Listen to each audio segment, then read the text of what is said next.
Hello, beautiful people. So today I want to talk about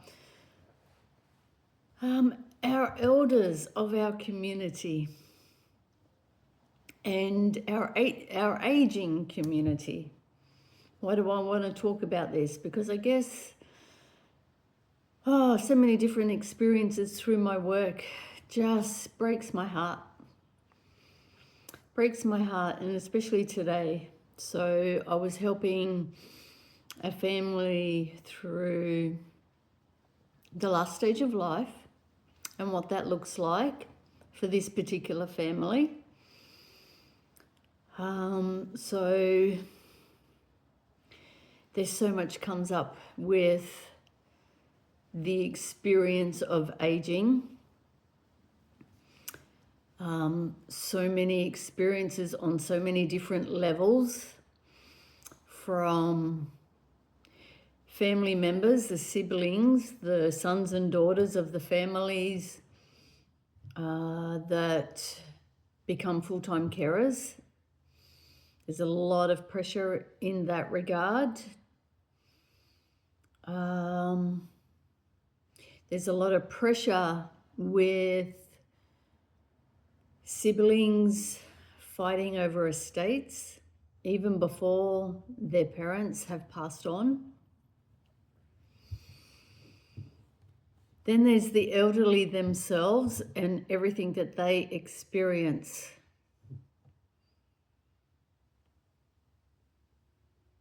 And it brings up a lot of problems. And so I want to talk about it. I want to highlight all the different things, because I'm 55. So in truth, I am moving up the line into this last stage of life. I've still got years ahead of me, but I do not know that how many years I have ahead of me. Intuitively, I feel that I'm still here for a while.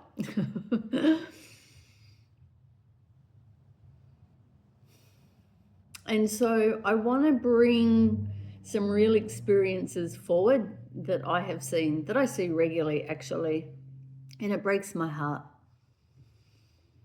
So I want to talk about this last stage of life, and some people probably go, and think this is not important to them, but it is, because it's creating a lot of problems as well. And so I want to talk about the problems that come up and try and tap into briefly the problems from different perspectives, from the perspective of the carer, the son or the daughter that is showing up for their parents 24/7 to care for their parents through the aging process, who has lost their independence or is losing more and more their independence. I want to talk about the siblings that don't show up for whatever reasons. I want to talk about the fighting over estates, money. Who should receive the estate from our parents? I just briefly would say it would go to the carer that was there for them 24/7 over years, that have stood by their parents through the aging process. They're the ones that deserve the estate, because they've given up their life, their careers almost, to be able to hold their parents through that experience of dying, aging. And I want to talk about it from the perspective of the elderly and what it feels like for them. And there's one common thing that's always expressed. I hear it time and time again. And what is lacking? Basic human kindness and dignity for our elders, respect. So Where shall I start? Common problems. Siblings fighting over estates. Not what I see, this is not in all cases, but what I see is the siblings that are fighting for the estates, whilst their parents are still here, generally the ones that don't show up and do the day-to-day care, love and support for their parents. They're the ones that cause a lot of disruption. Then we have the carers who are tirelessly showing up for their parents to help them transition through the aging process. And that aging process, there's so much anxiety with that. And why is there so much anxiety with aging? It's because we don't talk about death and dying. We do not prepare for it. It's always been and is a voodoo topic, and it's creating so many problems that don't need to be there.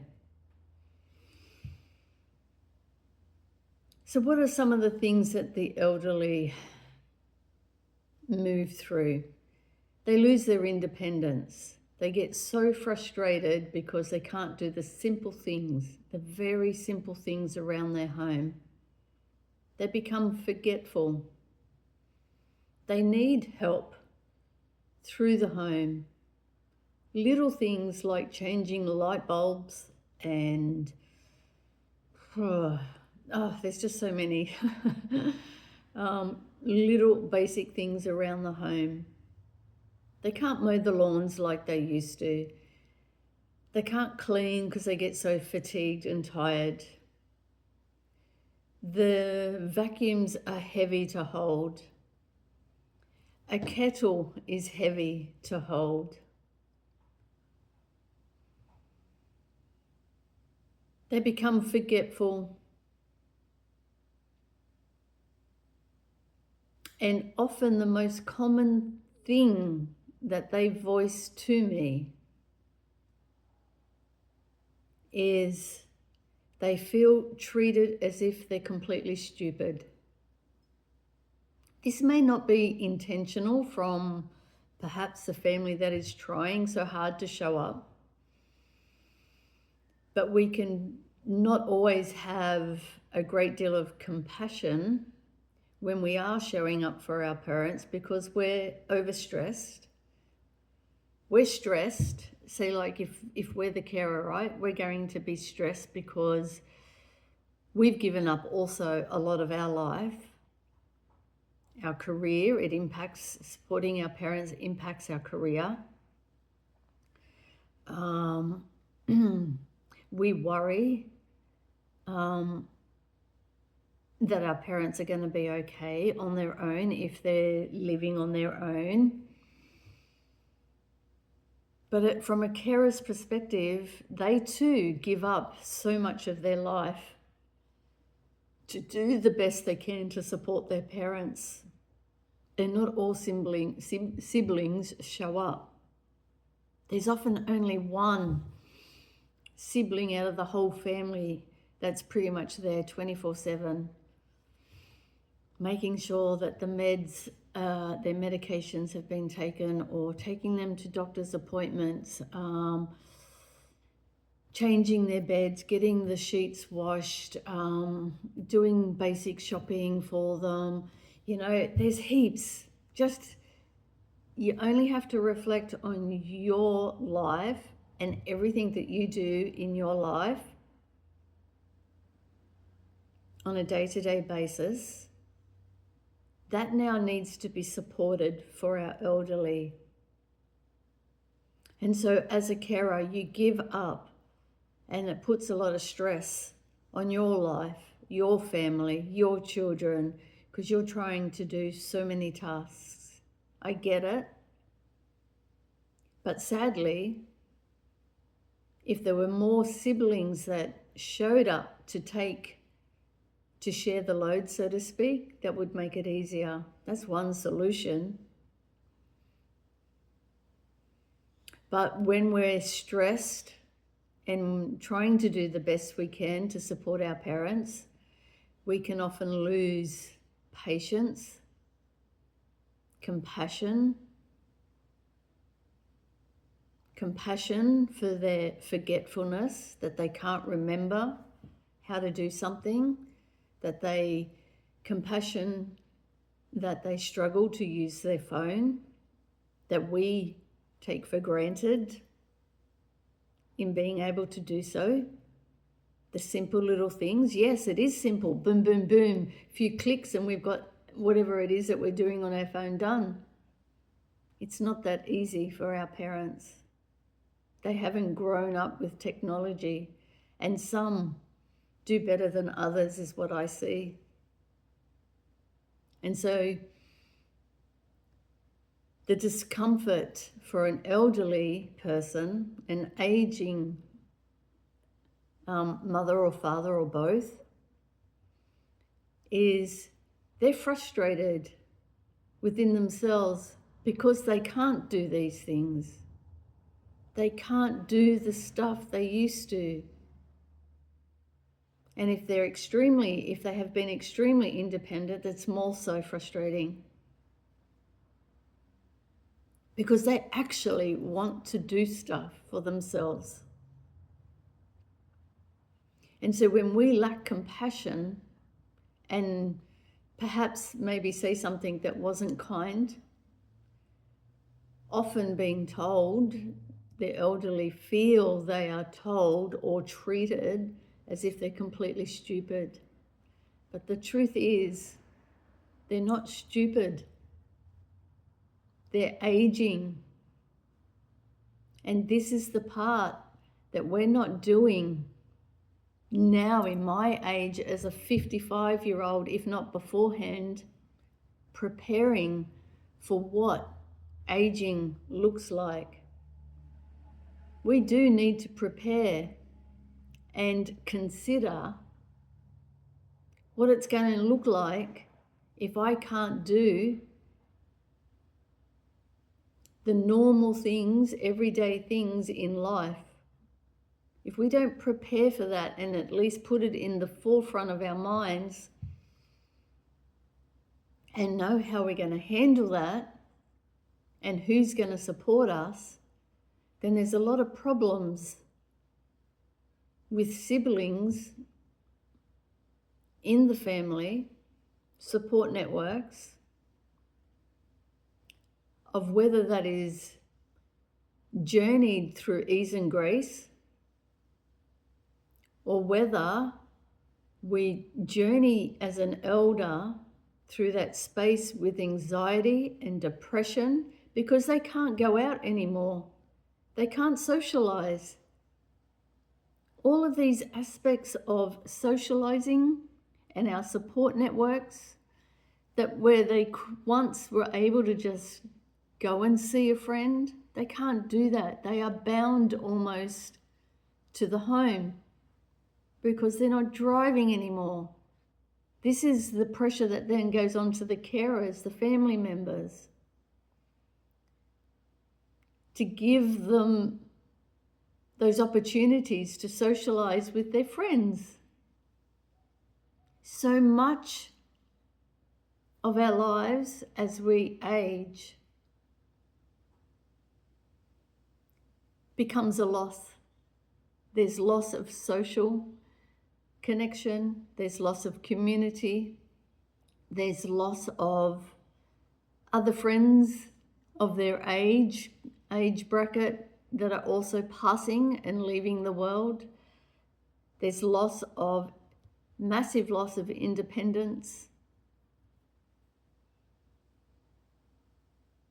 And yes, that places a lot of pressure on carers. And then the problems with all of that, when we've not prepared for end of life and what that might look like, who's going to support us,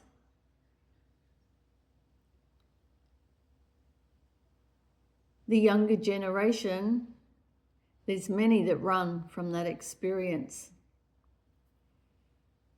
Run and avoid from supporting their elders, their mum and dad. Forget about the grievances for a moment, because that's not important.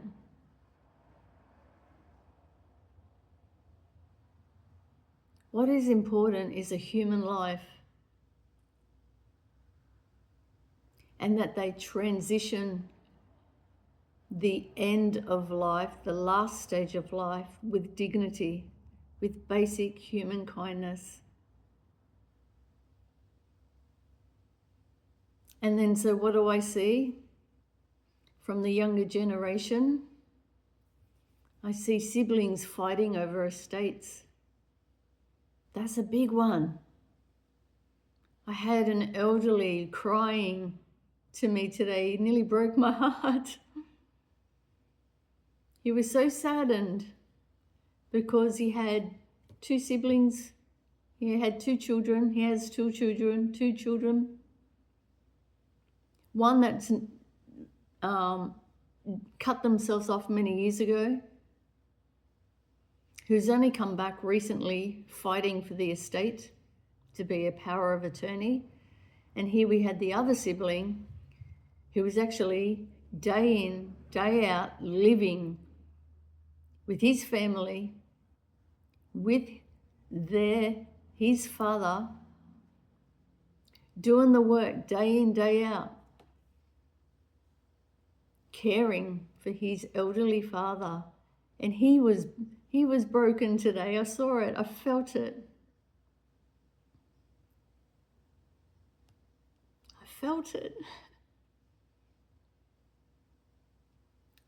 And the elderly soul was heartbroken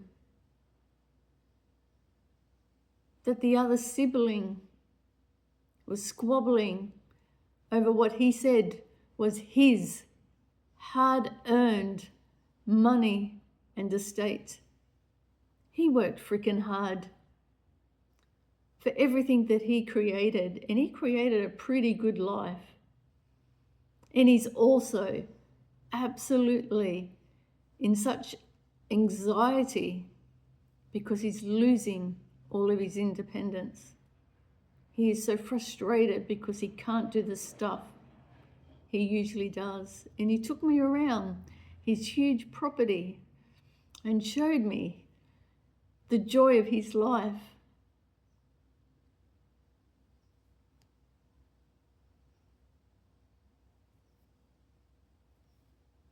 We need to prepare for end of life. We need to prepare and consider what it might look like for us. We might get dementia. We could get a terminal illness. There's so much as we age that we could get that could limit us even further and quicken the dying process.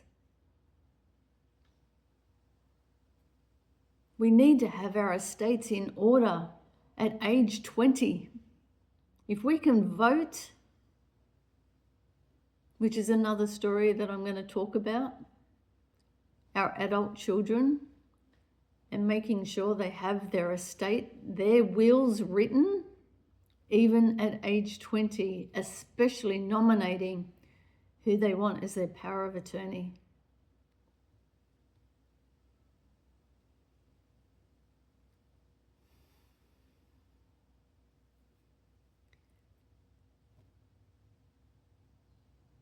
We need to have patience, kindness, forgiveness, dignity for our elderly, for our mums and dads.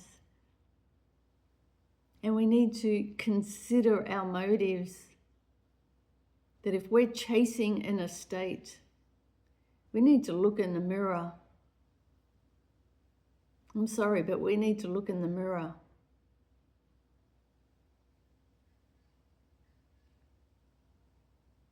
I'm not here to judge anyone, because everyone has free will and choice. But I certainly know that that's not okay.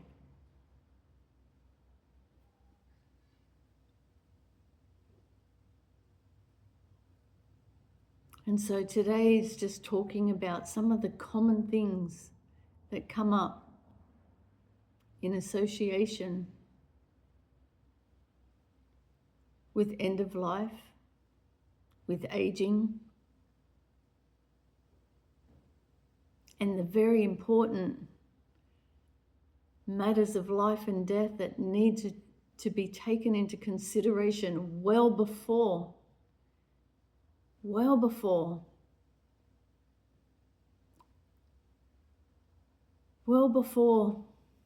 let's say 40, age 40, right? To really contemplate. But we need to be continually contemplating, reviewing, and reassessing. If we can if we can vote at an early age, then we can actually start preparing for the matters of life and death. Not just for ourselves, but our whole family. And show up for our mums and dads with all grievances aside. Because none of that matters. The silly little conversation that got us upset is not important, because I know when you face mortality, for some reason, that is the only time we can seem to realize that our grievances mean nothing. I know when facing mortality, what it does for people, especially for those who've had animosity among family members, never being able to resolve silly little arguments,